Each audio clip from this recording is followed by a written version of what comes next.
হাঁক ডাকে যাত্রী খুঁজছেন পরিবহন শ্রমিকরা। ঈদ ঘনিয়ে এলেও নেই চিরচেনা ভিড়।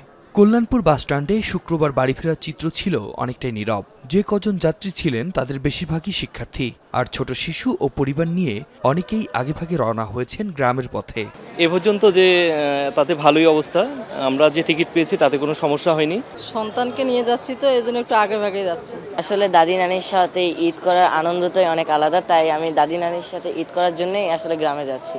টিকিট পাওয়া নিয়ে সন্তুষ্টি ছিল অনেকের মুখে, তবে শেষ মুহূর্তে টিকিট আর ভাড়া নিয়ে মিশ্র প্রতিক্রিয়া টিকিট কিনতে আসা যাত্রীদের। ভাড়া তুলনামূলক ঠিক আছে, তবে ঈদের কারণে একটু বেশি, মানে হচ্ছে আপনার 50 টাকা 100 টাকা বেশি। আশা করি যাত্রা ভালোই হবে, খুব বেশি যানজট পাবো না এবং ভালোভাবে যাত্রা করতে পারবো। আজকে পর্যন্ত টিকিট অনেক সহজলভ্য ছিল, কিন্তু হয়তো আগামী 24 বা 25 তারিখ থেকে যাত্রীর চাপ অনেক বাড়বে।